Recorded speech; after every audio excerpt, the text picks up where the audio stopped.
Our guest today has won 4 Grammy Awards and was the lead singer for the popular 70s band Head East. He had a radical crash in his life and was planning to leave the music industry entirely until the surprise opportunity came years later to be the lead singer for the trend-setting Christian rock band Petra from 1986 to 2006. Why have so many Christian artists deconstructed their faith lately? Has the Christian music industry lost its way? And how does someone stay faithful to Jesus amidst distraction and temptation? John, I get to interview a lot of interesting people, but I got to tell you, the chance to talk with you is up there for me on one I've been looking forward to for reasons we will get into. But thanks for joining me. Oh, my pleasure, buddy. I'm very excited to be able to talk with you. It's just a long time since the last time I saw you, and you actually grew up. That is a fact. And we will get into some of that and that backstory. But let me just start with this. Let's take us back. When did you first realize you loved singing and had a gift for it? Oh, my gosh. Back when I was probably 5 years old. I knew I could sing. I enjoyed it. I was always nervous in front of people for a long time, but I didn't know that I had a voice. As a little kid, it was so funny because in our little school, we'd have plays during the year, and there was always a musical part. No, there was always a solo guy, and I was always the one that sang solo. And so it's just way back then. And then when a friend of mine decided to learn how to play guitar at like 12 or 13, I said, well, I want to do that too. So that sort of got me into that music form, and nobody else, and we formed a band and nobody else wanted to sing. So I said, okay, I'll do it. I just wanted to play a rhythm guitar. That's all. Nobody else sang. So I did that, and that turned into being the lead singer of bands. And it's just funny. I just knew I could do it. And as time went on, it developed even more and more. Tell me about your family growing up. Was your family religious? Were they Christians? What was the Schlitt family like? Well, we were an American family, and back then that meant yes, you knew about God. But my mom was a Catholic, my dad was a Lutheran, and the truth is those two different religions almost split up our family. And so when I was old enough, my parents basically said, John, this is almost splitting our family. You decide what religion you want to be when you grow up. You make the decision. So when I was in high school, I never went to church at all. Through college, I knew God. I mean, I prayed to God every night because my father had 4 heart attacks when he was very young. And I was always scared that I'd wake up and he'd be gone. So I prayed to God every night for him to wake up. And I mean, I was sincerely praying to that higher being. But did I know? The only thing I knew about Jesus was he was in the Bible, along with all the other names, which I hadn't read. So, how to put it? I was an American Christian at the time. Fair enough. Let's just say that. Where did you grow up, by the way? A little town called Mount Pulaski, Illinois. It was a suburb of Springfield, which is the capital of Illinois, in the middle of the state. Little bitty town, about 1,700 people, including dogs and cats. And I hated it because everybody knew what I was doing. You couldn't get away with anything. But looking back at it, it probably was a good thing because it helped me to, I guess, learn to be respectful, watch my P's and Q's, not get too carried away. The biggest rebellion that I did was I was in a rock band, and tried to grow my hair long, but that was about it. I grew up in a small town in the mountains of San Diego, and by the time I was born, my dad was already best-selling author, world famous, and so people enjoyed telling my dad when I said or did things that were not in line with what a Christian should do. And he'd tell me, he's like, son, just so you know, people tell me stuff, and there was some truth to it. So I get the small town vibe. Tell me about Head East. I was born in '76, so I have no collective memory of this band. But what was the band like? What was it being a part of it? How did you join it? Give us the backstory. Well, it was a secular counterpart of Petra. It was exact formula. Mm. Five people: guitar player, keyboard player, drummer, bass player, and singer. And a lot of the guys in the band sang, so there was a lot of harmony, just like Petra. It was funny. In fact, we actually I joined it between my freshman and sophomore years in college. And it's a long story there too. I basically told the guys in the band, "You've got everything you need but me." Mm. And they said, "Oh, really?" And they took me out the beginning of the summer. I hadn't even left college yet. Went out to one of their sock hops and tried out a couple of songs with them. And they basically, "Yeah, you can sing." That summer, we went from a sock hop band to a real successful, how to put it, college bar band. And that was actually a big step up in the musical genre. And we were so busy from then on. I almost flunked out of my sophomore year in college. I quit the band twice. Mm. Once before my semesters of first semester, the finals of my first semester as a sophomore, and then finally the second semester as a sophomore. I had to quit totally. The band went on. I said, "Guys, I can't sing anymore until I've graduated. I've got to get my degree." And they said, "We're going to be super big by that time." I said, "Very possible." So I watched them. I watched them develop, and they went through ups and downs and stuff. And when I finally graduated, on my last fall exam, I actually went with what was left of Head East on the road with them for about 6 months, maybe no 3 months, and then it shut down. It was going to break up, and I said, "Guys," to the originals that I had left, I said, "We need to get that band together back together, and it can do it." And long story short, we got everybody but the guitar player. We got a new guitar player, and he ended up being our writer. Mm. Uh, Went on for about 2, 3 years working in bars, basically college bars and then city bars. That's where rock and roll was developing at the time. Yeah, yeah. Secular rock. That's where you develop. And we ended up doing our own record, Mm. and it was going to be a demo record instead of demo tape. And we decided we'd do a demo record and sell them why we shipped it out to all the labels and try to make up the cost of it at the same time. And a couple of people saw it, played it on some of the major FM stations at the time in the Midwest. It went number one single, number one Mm. album on all those channels in the Midwest, and all of a sudden we were charting in the Midwest section of the country, and really didn't have enough record. I was the officer of our label. Mm. I was the one handling the business of it, and it took us, oh my gosh, 6 months to get our first 2,000 records. Mm. Because we weren't a label, they just sort of they Sure. did it whenever it felt like it, type of thing.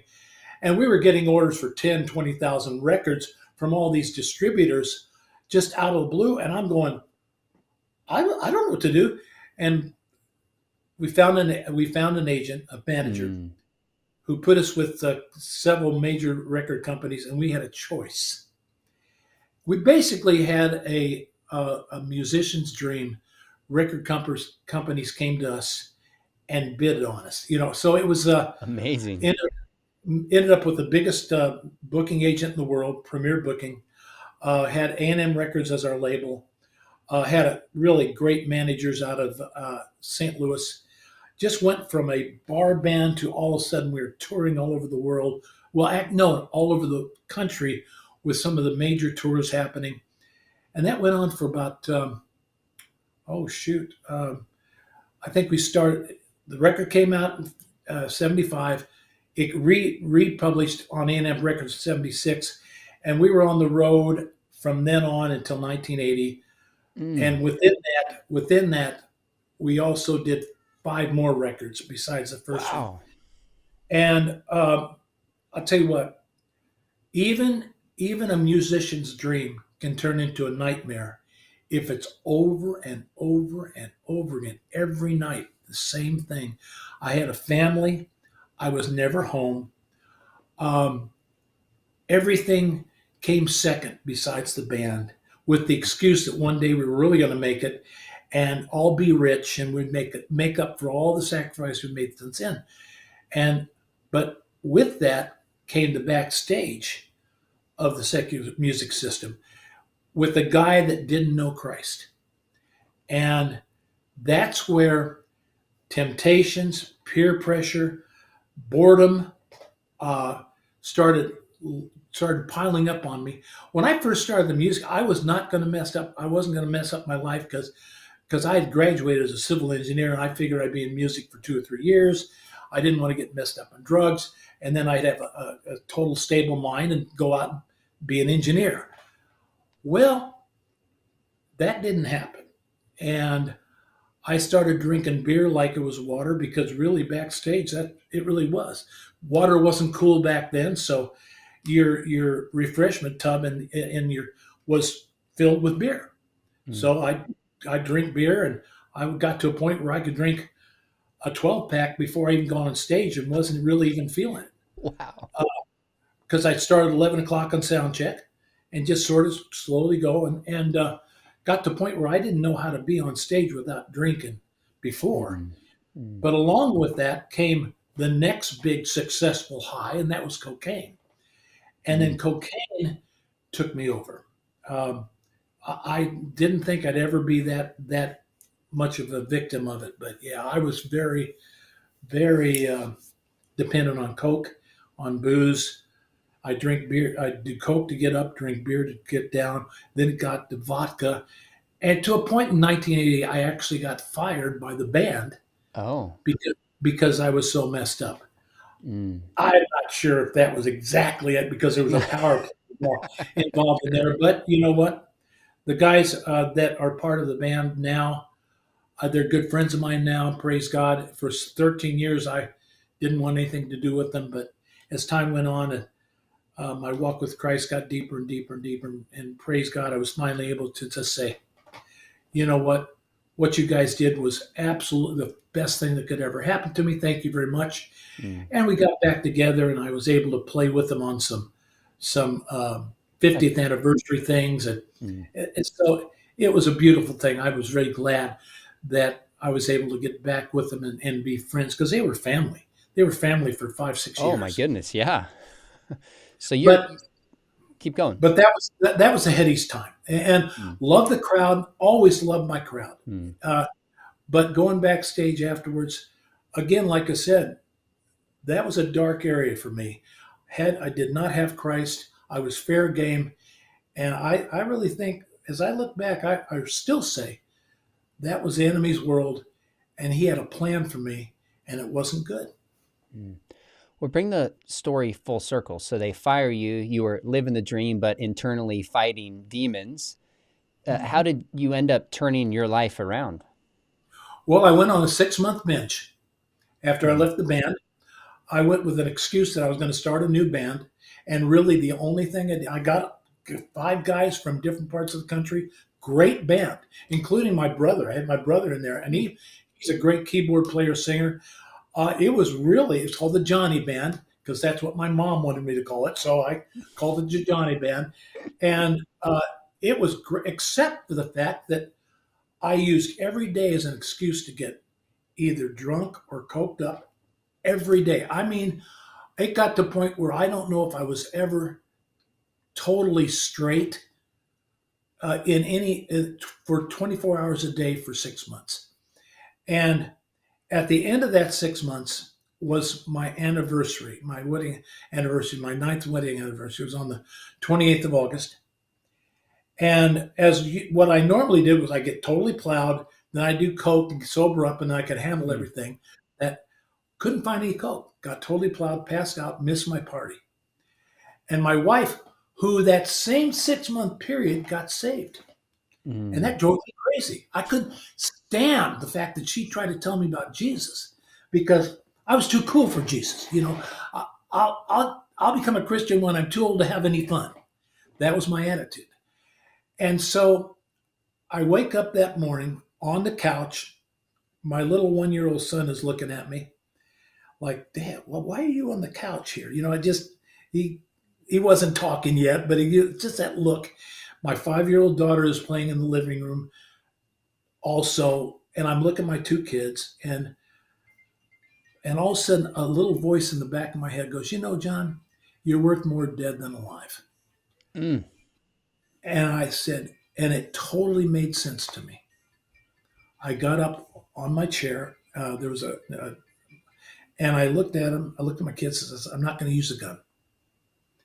And as I'm sitting there trying to figure out what kind of pills I could use to make it as quick and painless as possible, my wife taps me on the shoulder and says, John, remember, you promised you'd come and talk to my pastor tonight. And I said, when did I do that? She says, last night when you were drunk. And I go, you know what? Okay, I'll come talk to pastor. I wanted her to remember that I tried because I was set. It wasn't even a fearful thing. It was, okay, this is what I need to do to Mm. help my family because this monster that I have become is not right for them. It's just not right. The way my family was functioning was not right. I wasn't a good person for them. But I went to this pastor's house that night, and to make a long story short, I walked in with an attitude and walked out with the Holy Spirit. Wow. And my life changed from then on. Was I perfect from then on? No. But I knew there was a burden that had lifted off my shoulders that night that I didn't even realize was there. I mean, that burden of guilt, that burden of guilt, basically, Mm. uh, lifted off of me. And I remember holding onto my daughter's hand as we were walking out of the pastor's house. And I looked down at her, and I feel like the first thing God ever said to me was, John, those treasures you were trying to get, that success. Well, your treasures are right here, and I've been taking care of them. Mm. Now it's your turn to start helping. Mm. And it was like, wow, what a beautiful way to live. And as I looked at my flesh and blood family, I realized, you know what? As I remember that phrase, and I became part of Petra, I realized the family is not just flesh and blood. It's the body of Christ. It's the it's the creature made in the image of God. Mm. And it was a responsibility God gave me, and I so appreciate the fact that He allowed me to be part of Petra's ministry to function in that service. And I've never regretted a minute of it. Mm. John, I love this. Beautiful story. And I want to take it further into Petra. When I Okay. was, if I had to guess, maybe somewhere between 12 and 14 years old, so late 80s, early 90s, my dad Mhm. comes home with just 4 or 5 dozen different tapes at this time of Christian Yeah. bands, hoping that I'd listen to Christian music rather than the 80s music that I enjoyed. Mhm. And one of the only bands that I could actually remotely listen to was Petra. The others were like cheesy. I just were embarrassed by them. It did nothing for me emotionally. And so Right. there was a sense at that stage, I'm like, oh, Petra's a cool band. Now, how did you get over this idea that being a Christian is not cool? Or did you not even care about that? And was Petra a way of saying, you know what? You can actually be cool and have fun as a Christian and do rock music? Like, how much was Petra an extension of who you were and who you became? Well, remember, I had 7 years of being in front of thousands of people as a secular frontman. So I was a pro as a frontman, but that was only half of the formula because Petra needed a Christian frontman. Mm. So for the next 5 years, I got into the Word actually just unusually uh, amount of reading.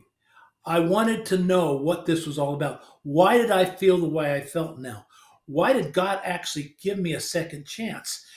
And as time went on, I didn't join Petra until I'd been out of music totally for 5 years. In Mm. fact, as you said in the beginning, I gave up. I gave up singing because my guys, at that time, I was 35 years old. I was Mm. too old to be a rocker. There's no way, you know. So I was concentrating on being the best husband, Christian husband, uh, father, and employee. That to me was, in fact, one day I sat down in after the 5 years, and I'm a do-it-yourselfer. So the first home we ever owned was the sort of the ugly one in the neighborhood, and I fixed it to where it was Mm. pretty nice. But it took me like 2 3 years to do it. So once that was done, that was in about 5 years of being a Christian. Um, I I was sitting on Sunday morning, or it was actually Sunday afternoon after church, and I didn't have to work in the house anymore. It was finished. So I'm sitting there going, "Wow, okay," sort of twiddling my thumbs next to my wife, and I said, "Well, okay, I've got a great church, a great job. My kids are going to Christian school. I got a new home, healthy, healthy family. Wow, this must be the American dream." And I don't know why I said that, but the American dream. And all of a sudden, a voice, I mean, like it was right behind me going, "This isn't it. Don't be Mm. content with this. There's more." And I Mm. looked around and go, "Babe, I think God just talked to me." And she's, "Well, what'd he say?" And I said, and I told her, the whole speech. She says, "Well, what do you think it is?" I said, "I have no idea." Mm. Soon after that, a, um, a prophet came to our church. He wasn't a very good guy. I didn't like him. Mm. I thought he was personality wise, he was not a cool guy. But he came up to me one of the many nights. I mean, every night. One of the nights he says, "John, you're in for a big change, and you have to understand those 5 years of being a Christian. I went through a lot of changes, I'm and when sure. I bought my first home, I thought I was established, and no more changes." And when he said that, I'm going, "Oh no." And he goes, "Oh, no, no. This is going to be your heart's desire." And what would that be? I thought I had my heart's desire. Like I said, great job. He goes, "No, this is going to be your heart's desire." So, wow, okay. And I just let it sit for a while. And shortly after that, we get a call from my brother, who is um, who was on my first Head East album. He was one of the crew guys. And make a long story short, Bob Hartman was looking for me because first of all, he knew I was a Christian. His old singer, Greg, was leaving, and someone suggested my name. And so he was searching me down. I had an unlisted number. I gave up music. I didn't want to have anything to do with it, secular music, Sure. because there was a lot of temptation. Right when I decided to leave it, there was a lot of temptation, as always, to go into other bands for me. And I said, "No, I can't. Mm. It'll destroy me." Um, as a baby Christian, I couldn't, I wouldn't be able to resist. So Bob finally hunted me down through my brother. My brother called me, says, "This guy, Bob Hartman, wants to talk to you." I said, "Bob Hartman, of Petra?" Because by that time, I was a major Petra fan because someone had handed me a Petra record. Says, "This sounds just like your old band, but Christian." I said, "Yeah, right." I had given up music because, as you pointed out, I couldn't listen to Christian music. It was not my cup of tea. I'd rather not listen to music at all Mm. than that style of music. So when I heard Petra, I'm going, "Oh my gosh, this is what rock could be." Oh my God. And I was so disappointed because I thought it was too late for me because Mm. of all the stuff I did with Head East. I was so dirty. I just was why would God use such a dirty creature like me? Mm. And praise God, before Bob called me, I had this.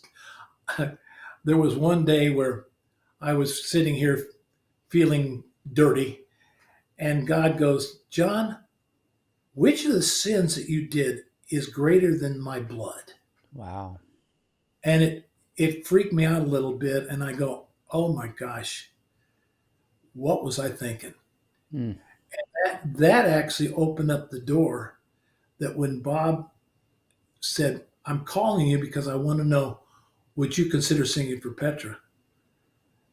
And because of the prophet, because of that, of what I felt God said to me, I knew for a fact that's exactly what I was supposed to do. Mm. And I said, let's do it. And he goes, don't you think you should pray about it? I'm going, yeah, I knew though. I knew. Mm.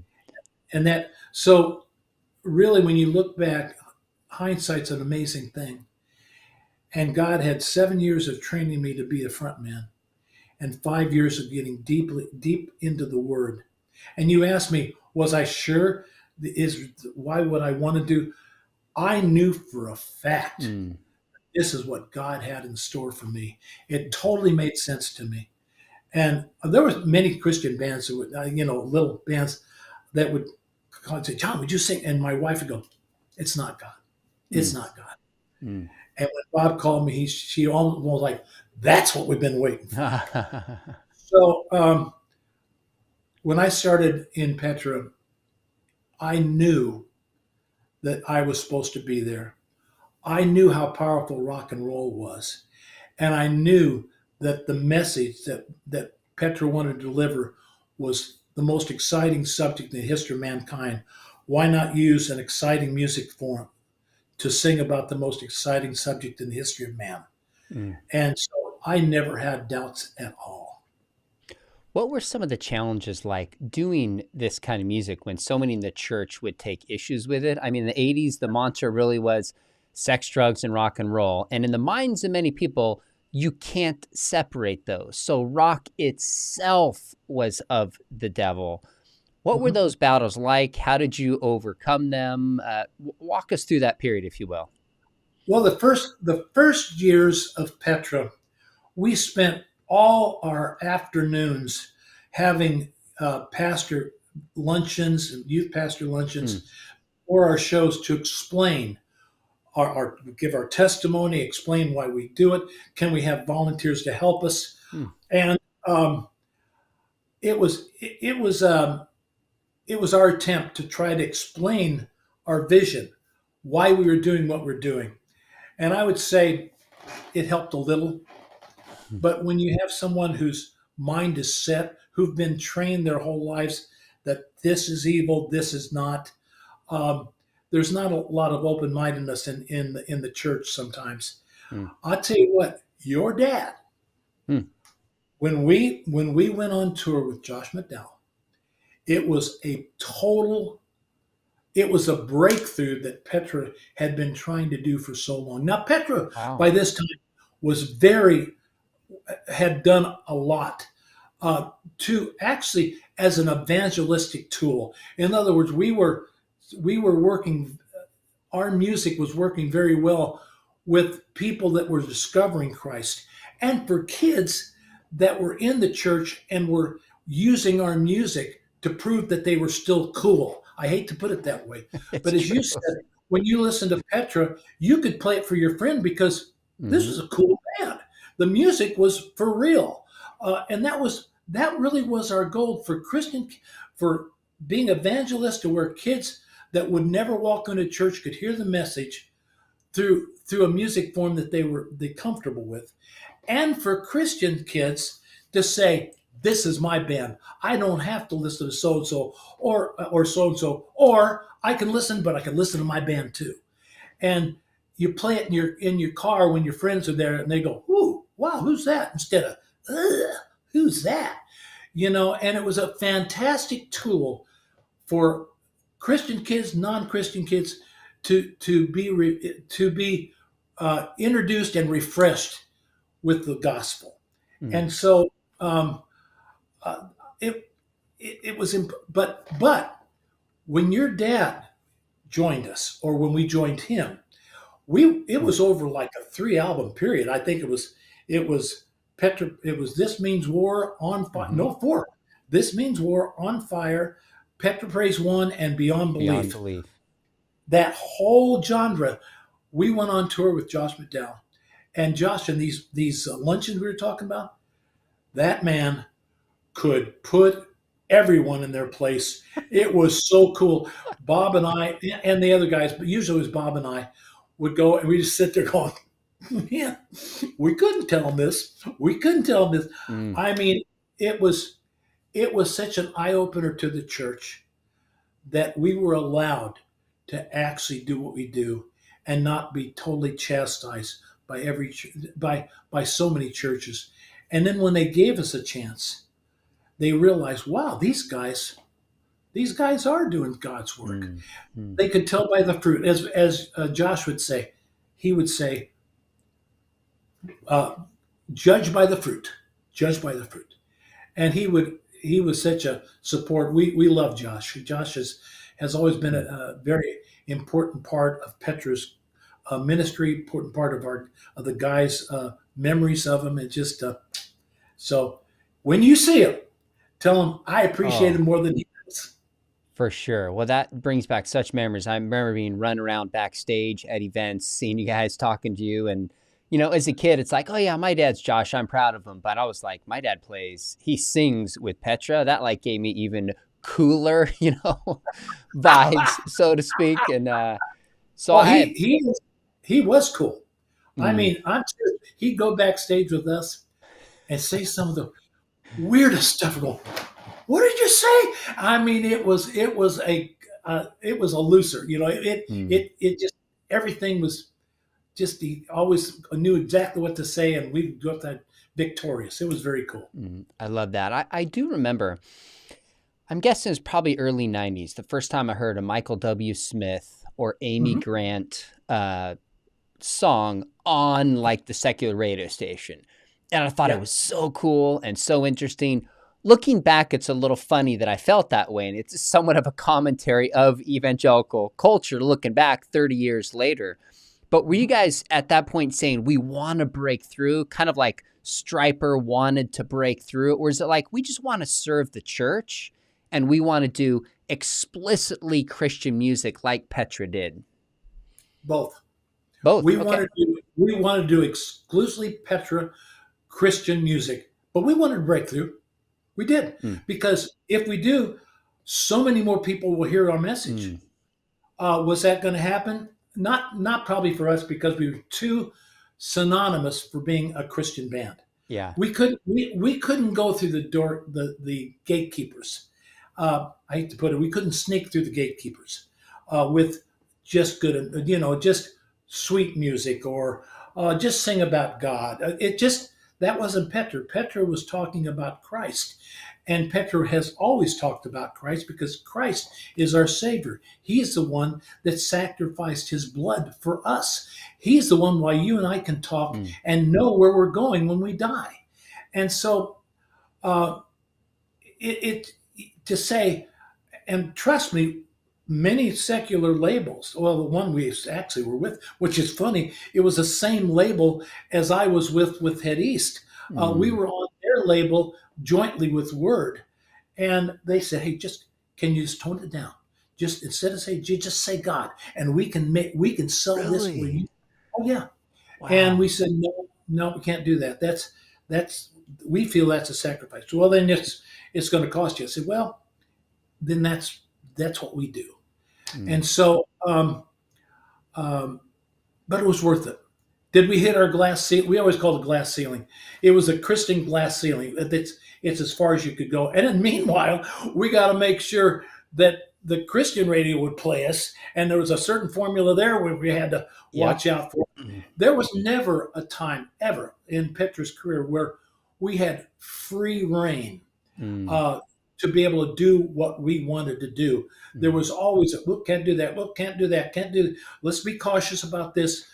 There was always um, a a wisdom because we never tried to fight the church towards our music style. We tried to we tried to flow with it to be harmonious, but be on the rebel side. Mm. A harmonious rebel. I don't know if that even makes sense at all, but we tried our best to be that band that the kids can relate to, Mm. but their parents don't hate, I, and that was not easy.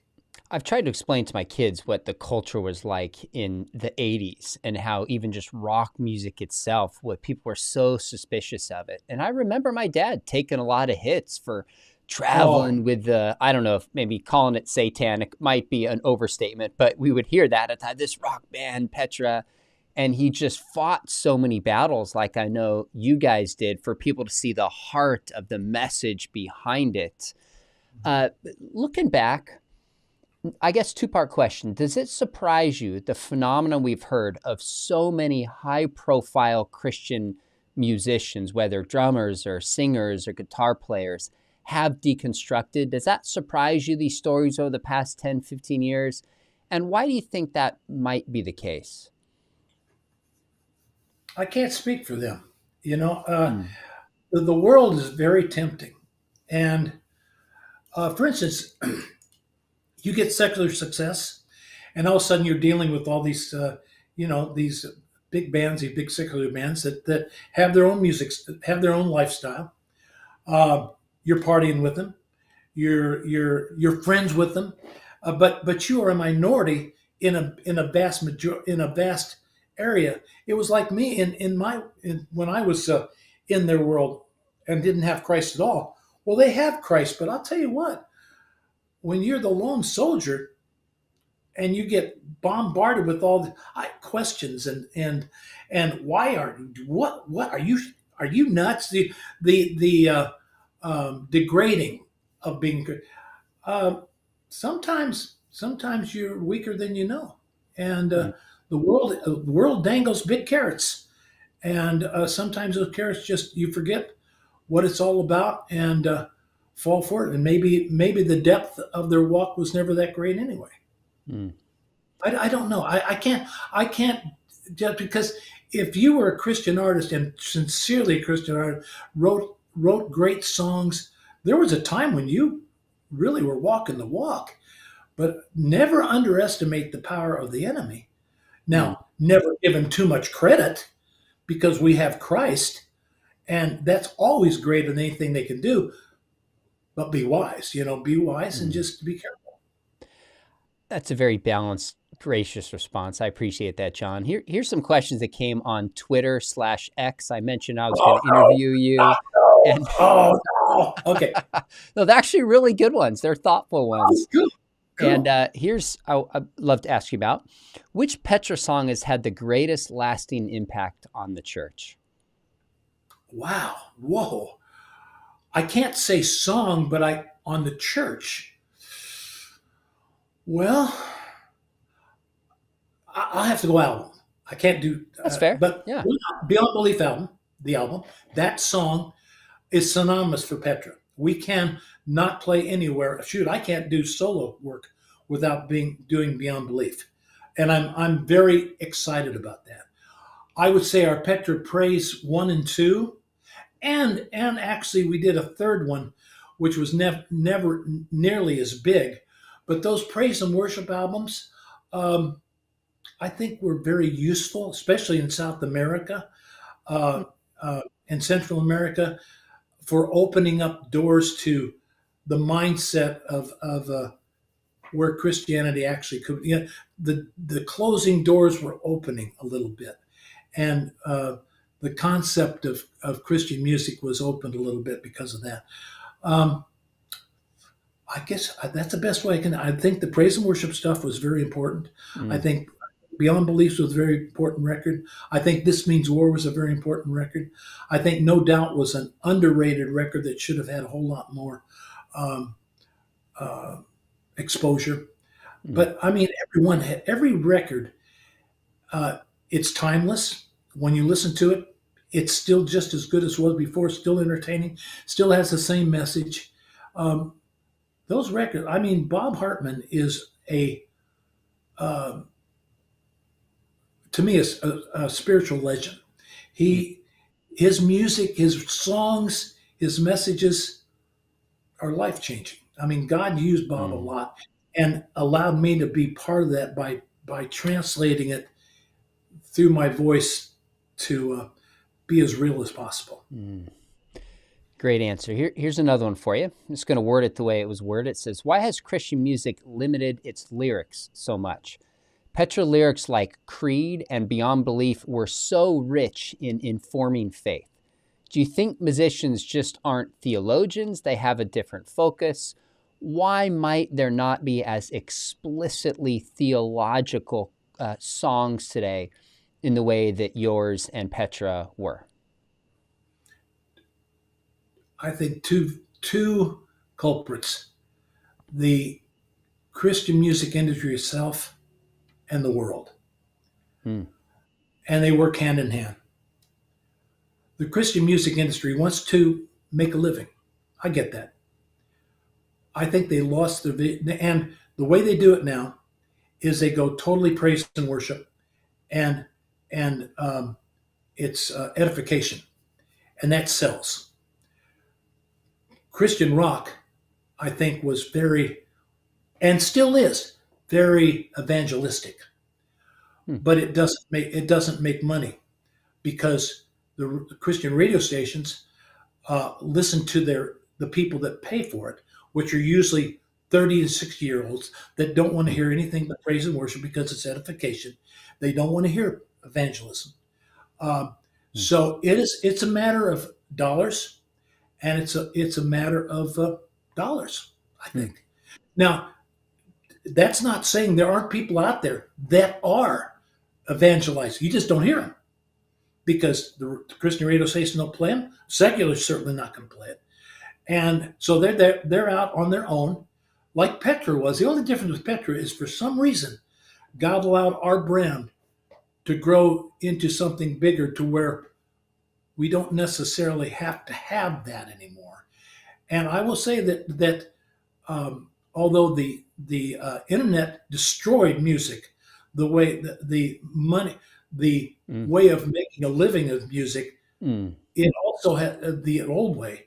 It also has allowed certain people that have that savvy about the internet to be to function within it and use it to get across their message. mm. That's really helpful. Interestingly, I just a few months ago interviewed Michael Tate and Jeff Frankenstein from Newsboys, which was Yeah. another band my dad traveled with a few years after he traveled with you. And their most recent album is just deeply theological. I was so encouraged that they are just talking about deep biblical truth and making Mhm. it fun in a Newsboys way. I've actually talked to my 12-year-old son about what I think the difference is between praise music and Mhm. between like popular Christian songs that often appear on radio stations. And they're not necessarily the same thing. In Mhm. your mind, what is the difference between a Petra praise album and a Petra rock album? Well, I think the Prince of Praise record was actually a little more zeroed in on the church. It was more for edification. It was more to build up the church. Where our other stuff was absolutely evangelistic. I mean, when Petra started, that's all we did. We were Mm, evangelistic band.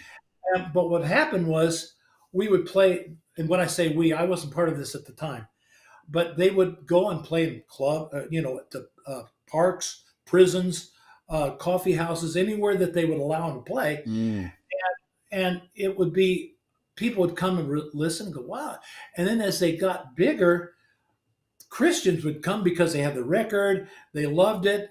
They may have become a Christian because they listened to Petra. I don't know, but for whatever reason, the formula or the percentage got to be more Christians listening instead of non-Christians. So it became a evangelistic and edification. Um, and we certainly didn't want to short either one. So Petra's music, um, although the direction never changed, it was always more leaning more towards evangelistic. We also understood that Christians um, need that edification. So, and on top of that, it's the only stuff that the Christian radio stations would play, uh, and that was the more uh, safe Mm, Christian type songs. mm. And we understood that. We said, okay, cool, and it gave us a chance to do some very beautiful songs. Two people on Twitter/X asked a question about how, number one, you remain faithful amidst so many temptations and so many opportunities. And did you ever really consider abandoning your faith? No, never. Mm, I got a second chance, and I've been so thankful because of it. Um, mm, just what I came out of, the fact that I'm still here. God is so gracious. The fact that I still have a family that are healthy. He is so gracious. The fact that I got to be part of a band like Petra and go all over the world to do the commission that he asked me to do.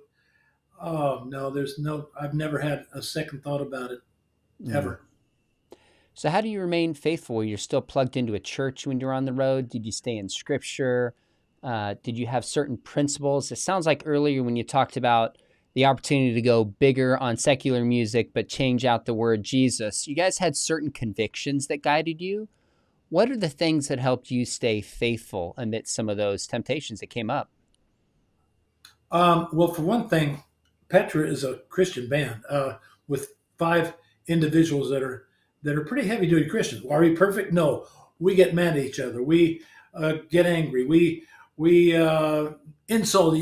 Typical what brothers do. But when it comes to push comes to shove, um, we remind each other what's going on. Why are we here?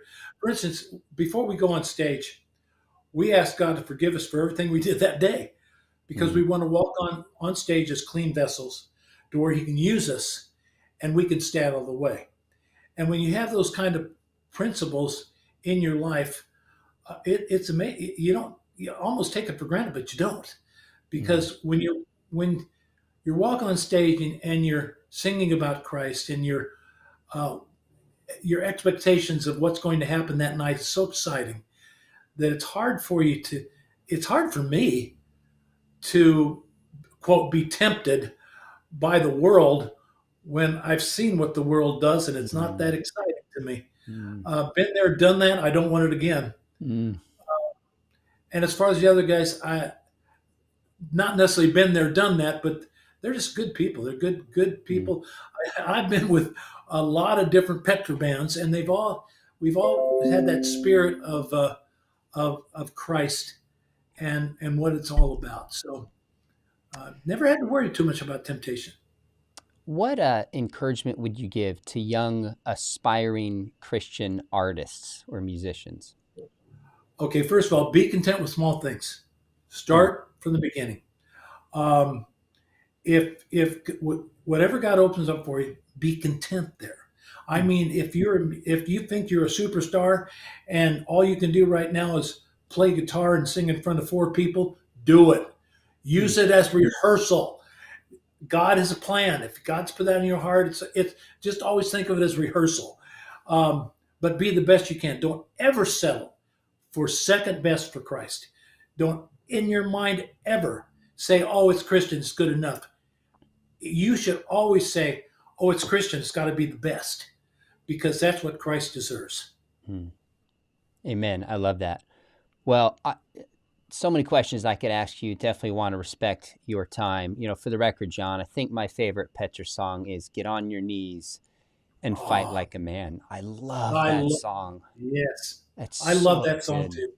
Which song Thank do you. you just what do you love which song do you just love the most? It just resonates with your heart and your life and your experience. You'd think I do I make a big deal about how much I love rock, which I do. Like with Jekyll and Hyde and all that. "Lovely Lord" has always been like my favorite song to sing. When I do solo stuff, I usually put that in my set because it just feels so good to sing it. I love Prayer, which I don't get a chance to sing that often. Mm. Um, Creed is very cool, but then there's Beyond Belief, Get on Your Knees, Fight Like a Man. I'm on the Rock, Jekyll and Hyde. Oh my gosh, he came, he saw, I conquered. All That's these beautiful. victorious songs that are just a thrill to sing. And then some of the I love you, Lord. I mean, Mm. Lord, I lift your name on high, um, which is also victorious. Just how can you say what's your favorite when you have so many songs to choose from? I should have known it was like asking you your favorite kid. Maybe. Exactly. Yeah. And normally I say that. Oh, you mean which one of my children do I love more? No, I can't Yeah. do it. Fair enough. Last question. Tell us what you're up to now. And somebody in Twitter was like, former lead singer, they just performed 3 days ago. Can people still hear Petra if they want to? Oh, oh, absolutely. Yeah. You said form. I sort of cringed. No, Petra is actually probably more active than we have been in, well, the last 3 almost 4 years we've been more active by far than the 20 years before that, because we were Oh, doing wow. a 50th anniversary tour, which turned into 3 years of 50th anniversary, going on our fourth year, which we're not going to call 50th anniversary. um, I don't know what we're going to call it. We've already got 5 6 shows around the world that are already scheduled, and may have a couple of surprises for everyone in the near future. So, yeah, it's not formally a Petra. We're still out there as long as God allows. As long as God allows me to be able to sing and be competitive, if nothing else, to myself in the past. Um, if I feel like I'm letting the folks down as far as skill factor, as far as capacity of my voice, that'll be the time to quit, and then God will have something else for me.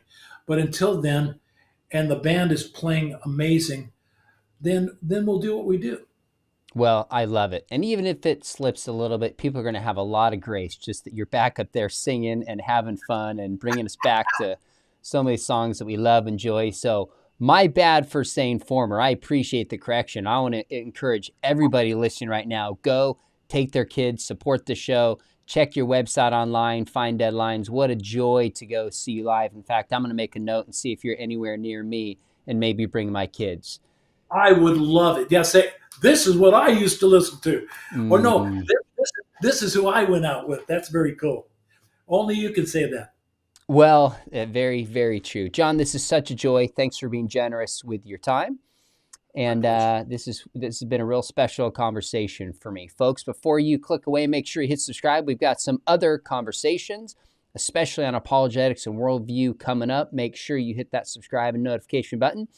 And if you thought about studying apologetics and worldview, we would love to have you at Talbot School of Theology. It's fully online right now. We want to equip you to serve the church where you're at. Information below. John, thanks again. We'll send you the link when it's out, but this is a real, real joy for me. Thank you. Oh, but my pleasure too. It's great. It's great to see you, and tell your dad I said hi. You got it. Okay, man. God bless you.